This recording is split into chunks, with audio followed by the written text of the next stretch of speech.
finally의 동작 원리를 좀 설명을 드릴게요. 음,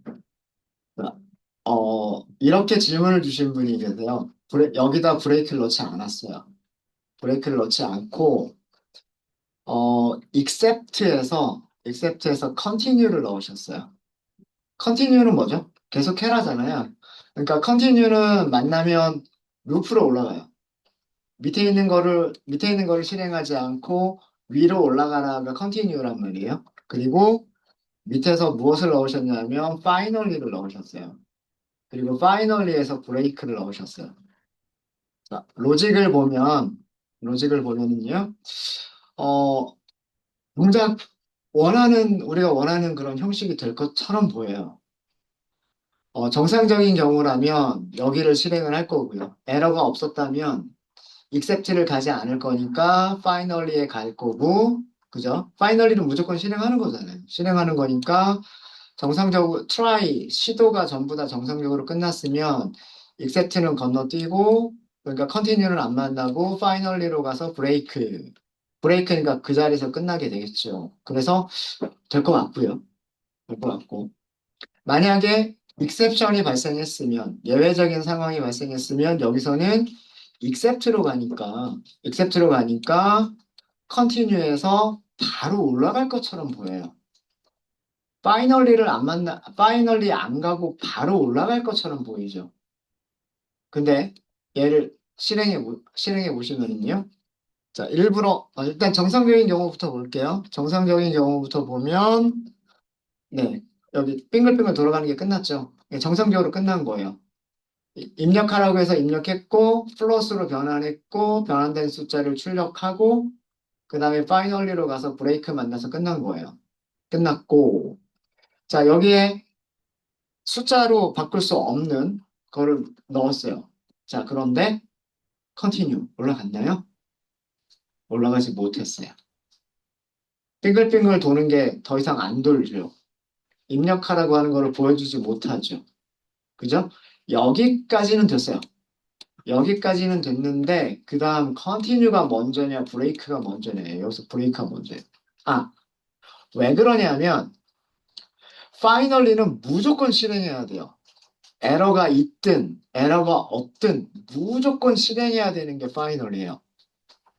그래서 여기에 브레이크가 있든 컨티뉴가 있든 그 다음에 우리가 내일 공부하게 될 건데 함수를 만들면 함수에서 어떤 값을 리턴해라 이렇게 하는 그런 문장이 있어요. 내일 자세하게 말씀을 드리고요. 어, 함수를 끝내기 위해서 함수가 어떤 값을 반환하면서 함수를 끝내겠다라고 하는 게 return이라고 하는 게 있는데 return 문장이 있더라도 accept에서 return 문장이 있더라도 그 return은 언제 실행이 되냐면 finally 동작을 다 한 다음에 실행이 돼요. 되게 신기한 거예요, 이게. 그러니까 파이널리는 무조건 실행해야 되는 거기 때문에 뭔가 제어가 바뀌는 부분, 브레이크나 컨티뉴나 리턴과 같이 깨트리고 나가거나 다시 올라가거나 아니면 리턴 반환한다라고 하는 제어의 흐름이 바뀌는 그런 문장을 만났을 때 걔를 먼저 실행하는 게 아니라 파이널리에 있는 거를 먼저 실행하고 나서 제어의 흐름이 바뀌는 코드가 실행이 돼요. 그래서 여기서는요, 컨티뉴를 만날 수가 없는 문장이에요. 익셉션이 발생했을 때 올라가겠다라고 선언은 했지만 올라가기 전에 무엇을 먼저 해야 되냐면 파이널리를 먼저 해야 되기 때문에 여기서 이렇게 올라가기 전에 컨티뉴 하고서 올라가기 전에 파이널리에 있는 어떤 다른 코드들을 실행을 먼저 하고 나서 그 다음에 컨티뉴를 해야 되기 때문에 이 구조에서는 올라갈 수가 없는 구조예요. 그럼 만약에 이런 구조라면 여기서는 파이널을 쓰시는 게 아니라 else를 쓰셔야 돼요.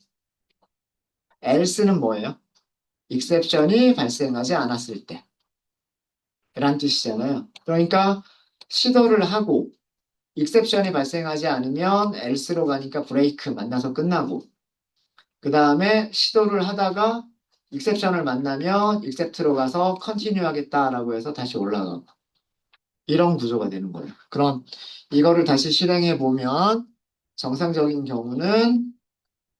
경우니까 else, exception이 발생하지 않았고 브레이크 만나서 끝나게 되고요. 그 다음에 exception이 발생하는 경우는 파이널리가 없죠. 파이널리가 없으니까 continue 만나서 올라가요. continue 만나서 올라가고 다시 여기서부터 다시 시작하죠. 그럼 여기에서 이렇게 해서 정상적인 경우에서 이렇게 끝나게 돼요. 그래서 이 파이널리라고 하는 게 되게 신기해요. 그러니까 파이널리는 무조건 실행해야 되는 거예요. 무조건. 익셉션이 예외 상황이 있든 없든. 그 다음에 뭐 컨티뉴를 해야 되든 브레이크를 해야 되든 뭐 리턴을 해야 되든 어떤 다른 동작을 하든 안 하든 무조건 파이널리를 무조건 실행하고 나서 그 다음에 브레이크나 컨티뉴나 혹은 뭐 리턴이나 이런 작업을 해야 되는 거예요. 리턴에 대해서는 우리가 내일 함수를 다룰 때 자세하게 다룰 예정입니다. 네, 그래서 요거 질문 주신 분이 계셔가지고요. 그 파이널리가 굉장히 독특한 절이에요. 무조건 실행해야 되는 굉장히 독특한 역할입니다. 그래서 여기서는 뭐 이런 구조로 가겠다라고 했을 때에는 그럴 때는 파이널리에다 브레이크를 넣으시면 안 돼요. 예외가 없는 상황에서만 브레이크를 하도록 넣어주셔야 돼요. 네, 이렇게 해서 마무리를 짓고요. 혹시 또 질문 있으실까요? 질문 없으십니까?